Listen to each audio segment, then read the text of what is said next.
آگے اللہ سبحانہ تعالیٰ فرماتے ہیں ان اللہ بے شک اللہ تعالیٰ یدخل الذین داخل کرے گا ان لوگوں کو آمنو جو ایمان لائے وعملوا الصالحات اور انہوں نے عمل کی اچھے جناتن باغوں میں تجری بہتی ہیں من تحتها الانہار ان کے نیچے سے نہریں والذین کفروا اور وہ لوگ جنہوں نے کفر کیا یتمتعون وہ مزے لوٹ رہے ہیں فائدے اٹھا رہے ہیں ویأکلون اور وہ کھا رہے ہیں کما جیسا کہ تأکل الانعام کھاتے ہیں جانور والنار اور آگ مثوی لہم ٹھکانہ ہے ان کا۔ اس آیت کے پہلے حصے میں مومنین کا ٹھکانہ بتایا گیا اور اس آیت کے دوسرے حصے میں کافروں کے کھانے پینے کے انداز کو جانوروں کے طریقے سے ملایا گیا کہ کافر دنیاوی فائدے اٹھا رہے ہیں اور وہ ایسے کھاتے ہیں جیسے جانور کھاتا ہے۔ اس کا ایک معنی تو یہ کیا گیا ہے کہ یہ جانوروں کی طرح کھاتے ہیں کہ ان کو یہ تمیز نہیں کہ یہ کھانا حلال ذرائع سے ہے یا حرام ذرائع سے، کیونکہ جانوروں کو بھی یہ تمیز نہیں ہے۔ اور اس کی دوسری وجہ یہ کہ ان کے کھانے کا مقصد اپنی بھوک کو ختم کر کے زندہ رہنا ہے، یہ جینے کے لیے کھا رہے ہیں۔ رسول اللہ صلی اللہ علیہ وسلم نے فرمایا مومن ایک آنت میں کھاتا ہے جبکہ کافر 7 آنتوں میں کھاتا ہے۔ اسے بخاری نے روایت کیا ہے کہ اس کے کھانے پینے کی ہوس زیادہ ہے کیونکہ اس کا زندگی کا جو مقصد ہے وہ کھانا پینا ہی ہے۔ جانور کا طریقہ یہ ہے کہ وہ جنس اور پیٹ کے لیے ہی جیتے ہیں، اور ایسے ہی کافروں کا مقصد زندگی بھر کھانے پینے اور خواہشات نفس کے علاوہ اور کچھ نہیں۔ اسی لیے اللہ تعالیٰ فرماتے ہیں کہ یہ کھاتے ہیں جیسے جانور کھاتے ہیں۔ والنار مثوی لہم اور آگ ٹھکانہ ہے ان کا۔ وکأین اور کتنی ہی من قریتین بستیوں میں سے ہی اشد قوہ وہ زیادہ شدید تھی قوت میں من قریتی کا آپ کی بستی سے، التی وہ جس نے اخرجت کا نکال دیا آپ کو۔ کتنی ہی بستیاں ہیں جو آپ صلی اللہ علیہ وسلم کی اس بستی سے یعنی مکہ والوں سے قوت میں زیادہ تھیں جس نے آپ کو نکالا۔ اللہ سبحانہ تعالیٰ فرماتے ہیں اہلکناہم ہلاک کر دیا ہم نے ان کو، فلا ناصر لہم پس نہیں کوئی مدد کرنے والا ان کے لیے۔ تو پھر ان کو اللہ تعالیٰ نے ہلاک کر دیا اور ان کا کوئی مددگار نہیں تھا۔ نبی اکرم صلی اللہ علیہ وسلم کو مکہ والوں نے ہجرت پر مجبور کیا۔ آپ صلی اللہ علیہ وسلم ہجرت کے موقع پر مکہ سے مخاطب ہوتے ہوئے فرماتے ہیں اللہ کی قسم تو اللہ کے نزدیک سب سے بہتر اور محبوب زمین ہے، اگر تیرے باشندے مجھے یہاں سے نکل جانے پر مجبور نہ کر دیتے تو میں تجھے کبھی نہیں چھوڑتا۔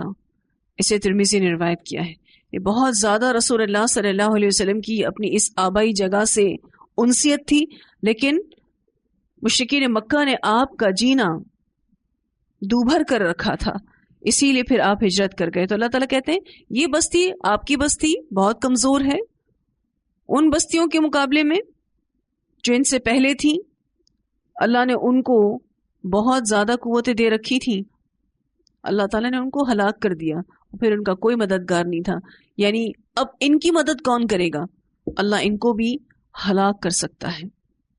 افمن کانا کیا بھلا جو ہو علی بینۃ اوپر ایک واضح نشانی کے، مراد قرآن و سننا ہے، میرے رب ہی اپنے رب کی طرف سے، کمن مانند اس شخص کے ہو سکتا ہے زینا خوبصورت بنائے گئے لہو اس کے لیے سوء عملہ اس کے برے اعمال۔ سوء عملہ سے مراد نافرمانی اور شرک کے کام ہے۔ واتبعوا اور انہوں نے پیروی کی اہواءہم اپنی خواہشات کی۔ اب یہاں اس آیت میں 2 کردار بیان کیے گئے ہیں۔ ایک ایسا شخص جو کھلی دلیل پر اپنی زندگی بسر کر رہا ہے، یعنی قرآن و سنہ پر دلیل کے ساتھ اپنی زندگی گزار رہا ہے کہ کیا کرنا چاہیے کیا نہیں کرنا چاہیے۔ اس کے برعکس جو دوسرا کردار ہے وہ اپنی خواہشات کی پیروی کر رہا ہے اور وہ اپنے برے عمل کو خوبصورت دیکھتا ہے، یعنی اپنے کفر کو، اپنی ناشکری کو، اپنے شرک کو، اپنی نافرمانی کو وہ خوبصورت دیکھتا ہے۔ اس کا معنی یہ ہوتا ہے کہ برائی کا جواز تلاش کر لیتا ہے، یعنی غلط کرنے کے لیے جسٹیفیکیشنز دیتا ہے، اور یہ انسان کی سب سے بڑی کمزوری ہے کہ وہ اپنے غلط کاموں کی جسٹیفیکیشن دے، جواز دے۔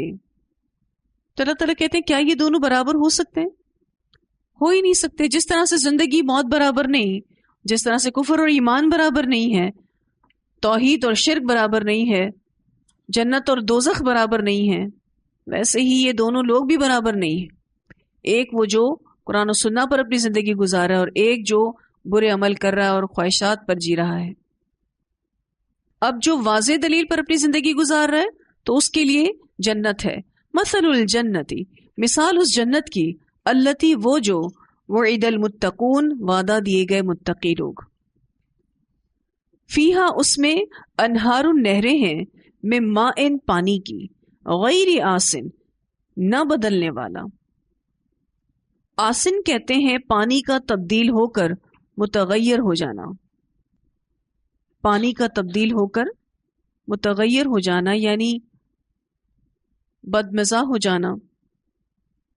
تو جنت میں جو پانی کی نہر ہے اس کا پانی ہمیشہ فریش رہے گا، کبھی بھی متغیر نہیں ہوگا۔ وَأَنْهَارٌ اور نہریں ہیں، من لبن دودھ کی، لم یتغیر نہیں تبدیل ہوا، طعمہ اس کا مزہ۔ دودھ کی بھی نہریں ہیں جس کا مزہ تبدیل نہیں ہوگا، جس کا ذائقہ تبدیل نہیں ہوگا۔ تو دودھ جنت کی غذاؤں میں سے ہے۔ دنیا میں ملنے والا دودھ تھوڑے وقت میں خراب ہو جاتا ہے، لیکن جنت میں جو دودھ کی نہریں ہیں اس کا ذائقہ کبھی نہیں بدلے گا، وہ کبھی خراب نہیں ہوگا، کیونکہ دنیا میں دودھ حاصل کرنے کے جو ذرائع ہیں وہ اور ہیں، اور جنت میں تو اس کی نہریں جاری کر دی جائیں گی۔ وَأَنْهَارٌ اور نہریں ہیں، من خمر شراب کی، لذت للشاربین باعث لذت ہیں پینے والوں کے لیے۔ دنیا کی جو شراب ہوتی ہے اس کا ذائقہ تلخ اور اس کی بو ناگوار ہوتی ہے، اتنی زیادہ ناگوار ہوتی ہے کہ اگر منہ کے قریب لے جائی جائے تو حالت خراب ہو جائے، حواس کو ختم کر دیتی ہے، سینسز ختم ہو جاتے ہیں دنیا کی شراب پینے سے، اور بعض دفعہ تو سر چکرانے لگتا ہے۔ جنت میں بھی شراب ہوگی اور چشموں کی صورت میں ہوگی، لیکن تمام عیوب سے پاک اور مزیدار ہوگی۔ لذت للشاربین کہا گیا، پینے والوں کے لیے بہت زیادہ مزیدار۔ تو جنت میں شراب چشموں کی صورت میں ہوگی اور تمام عیوب سے پاک ہوگی اور مزیدار ہوگی۔ وَأَنْهَارٌ اور نہریں ہیں، من عسل شہد کی، مصفا صاف، صاف ستھرے شہد کی نہریں ہوں گی۔ یہاں پر جو اس کو عسل مصفا کہا گیا ہے، نہ اس میں موم ہوگا، نہ مکھی کے پر، نہ ان کی ٹوٹی ٹانگیں، ہر قسم کی گندگی سے پاک، کیونکہ دنیا میں جو شہد ملتا ہے نا اس کو پھر پیوریفائی کیا جاتا ہے ان تمام چیزوں سے، لیکن جنت میں شہد کی نہریں ایسی جو بالکل صاف ستھری۔ 4 طرح کی نہروں کا ذکر ہوا، پانی کی نہریں اور کرسٹل کلیئر پانی، جنت کی نہروں کا پانی صاف ستھرا فریش، اور دوسرا دودھ کی نہر جس کا ذائقہ کبھی بھی نہیں بدلے گا، تیسرا شراب کی نہریں، اور چوتھا شہد کی نہریں۔ آپ صلی اللہ علیہ وسلم نے فرمایا جنت میں دودھ، پانی، شہد اور شراب کے سمندر ہیں جس سے ان کی نہریں اور چشمے جاری ہوں گے۔ اسے مسند احمد نے روایت کیا ہے، یعنی ان چاروں چیزوں کی اتنی بہتات ہے کہ آپ صلی اللہ علیہ وسلم نے فرمایا کہ ان چاروں کے سمندر ہیں، پھر اس سے پھر نہریں اور چشمے جاری ہوں گے۔ ایک اور روایت ہے جو بخاری کی ہے، آپ صلی اللہ علیہ وسلم نے فرمایا جب تم اللہ سے سوال کرو تو جنت الفردوس طلب کرو، کیونکہ وہ سب سے بہتر اور سب سے اعلیٰ جنت ہے، اسی کے اوپر رحمان کا عرش ہے اور اسی سے جنت کی نہریں جاری ہوں گی۔ یعنی مین سورس نہروں کا جنت الفردوس میں ہے، اسی لیے سب سے اعلیٰ جنت ہے، سب سے بہتر جنت ہے، اسی لیے آپ صلی اللہ علیہ وسلم نے فرمایا جنت کا سوال کرو تو فردوس مانگو۔ وَلَهُمْ اور ان کے لیے فیہا اس میں من کل الثمرات ہر قسم کے پھلوں میں سے ہوں گے، کلی اگر اس کو سرکل کر لینا ہر طرح کا پھل، ہر طرح، وَمَغْفِرَةٌ اور بخشش من ربہم ان کے رب کی طرف سے، سب سے اہم ترین نعمت وَمَغْفِرَةٌ من ربہم۔ اگر ہر طرح کی نعمت مل جائے لیکن دنیا میں کیے جانے والے گناہوں کی گلٹ رکھ دی جائے نا، شرمندگی اور ندامت رکھ دی جائے جنت میں، تو موجودہ نعمتوں کو ہم لطف اندوز ہو ہی نہیں سکتے۔ کوئی نعمت مزہ نہیں دے گی جب تک کہ یہ نعمت ساتھ نہ ہو، وَمَغْفِرَةٌ مِّن رَبِّهِمْ۔ اب جس کو یہ جنت مل جائے وہ اس شخص جیسا ہو سکتا ہے، کمن مانند اس شخص کے ہوا وہ خالدن ہمیشہ رہنے والا ہو فی النار آگ میں۔ کیا وہ جہنم والوں جیسا ہو سکتا ہے؟ وہ سقو اور وہ پلائے جائیں گے، ماءً پانی، پانی تو جہنم میں بھی ہے لیکن کیسا، حمیمن کھولتا ہوا، فقطع تو وہ کاٹ دے گا امعاءہم ان کی آنتوں کو، یہ پانی ایسا ہوگا کہ اس کو پینے سے آنتیں کٹ جائیں گی۔ آنتوں کی تکلیف کے بارے میں اگر آپ جانتے ہوں، انتہائی اذیتناک آنتوں کی تکلیف۔ اپینڈکس کے بارے میں سنا آپ نے؟ ایک ایسی آنت ہوتی ہے جو بند ہوتی ہے، اگر اس میں کھانا چلا جائے تو اس کو فوری طور پر آپریٹ کر کے نکالنا پڑتا ہے۔ ایک ایکسٹرا آنت ہے ہماری پیٹ میں جو کہ بند ہوتی ہے، اس میں کھانا نہیں جانا چاہیے، اور جب وہ چلا جاتا ہے کسی طرح سے تو اس کو فوری طور پر آپریٹ کر کے نکالا جاتا ہے، ورنہ وہ پھٹ جاتی ہے، اور پھٹ جائے اگر تو پورے جسم میں زہر پھیل جاتا ہے، اور اس کا درد اتنا زیادہ شدید ہوتا ہے، آنتوں کا درد بہت شدید ہوتا ہے۔ یہ پانی ایسا کہ پیئیں گے، لیکن یہ جو لفظ استعمال ہوا نا فقطع، تو کاٹ دے گی، ٹکڑے ٹکڑے کر دینا، قطع کہتے ہیں ٹکڑے ٹکڑے کر دینا، امعاءہم ان کی آنتوں کو۔ اب جنت والوں کا ان کی نعمتوں کے ساتھ اور جہنم والوں کا ان کے عذاب کے ساتھ بتا کے ان دونوں کا کمپیریزن کیا جا رہا ہے، کون بہتر ہے؟ کیا یہ دونوں برابر ہو سکتے ہیں؟ جیسے پیچھے ہی کہا گیا کہ ایک واضح دلیل پر زندگی گزارنے والا، قرآن و سنہ کے ساتھ زندگی گزارنے والا اس شخص کی طرح کیسے ہو سکتا ہے جو اپنی خواہشات پر اپنی زندگی گزار رہا ہو؟ تو کیسے ممکن ہے کہ جنت والے اور دوزخ والے بھی ایک جیسے ہوں؟ اگر ہم دنیا اور جنت کی چیزوں کو بھی کمپیئر کریں نا، تو جنت دنیا کے مقابلے میں بہت ہی اعلیٰ اور بہت ہی بڑی ہے، کوئی کمپیریزن ہی نہیں ہے، کوئی موازنہ ہی نہیں ہے، اس بارے میں کوئی سوچ بھی نہیں سکتا، کوئی بیان بھی نہیں کر سکتا کسی صورت کوئی کمپیریزن دنیا کی نعمتوں کا اور جنت کی نعمتوں کا۔ تو ان آیات کو بتا کے اللہ تعالیٰ نے ہم سب کو اپنی زندگی میں رہتے ہوئے، جو دنیا میں اللہ تعالیٰ نے ہمیں بھیجا ہے، یہاں رہتے ہوئے کون سا راستہ چننا ہے، کون سا طریقہ چننا ہے، وہ سمجھایا ہے۔ چاہو تو علی بینۃ من ربہ پر زندگی گزارو، اور چاہو تو اپنے برے عمل کو اچھا سمجھتے ہوئے واتبعوا اہواءہم کرتے رہو، تو پھر انجام بھی اسی طرح سے ہی فرق ہوں گے۔ ان آیات کی تلاوت سنتے ہیں۔ ان اللہ یدخل الذین آمنوا وعملوا الصالحات جنات جنات تجري من تحتها الأنهار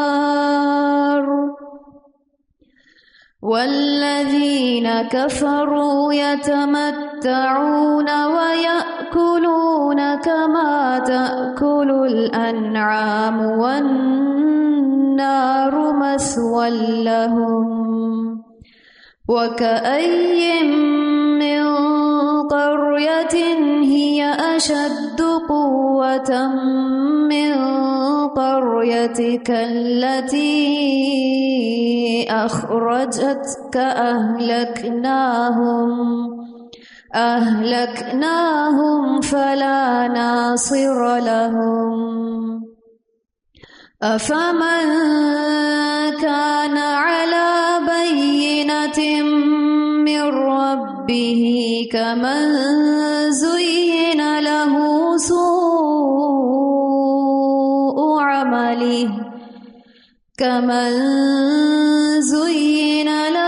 سوء عمله واتبعوا أهواءهم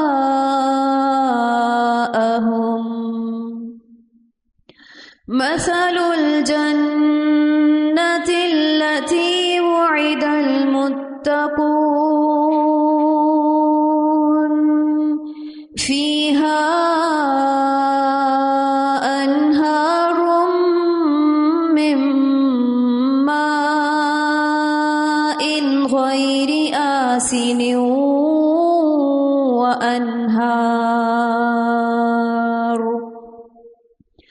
وأنهار من لبن لم يتغير طعمه وأنهار من خمر لذة للشاربين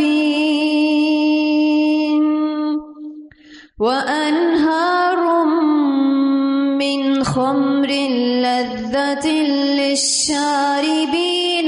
وأنهار من عسل مصفى ولهم فيها من كل الثمرات ومغفرة من ربهم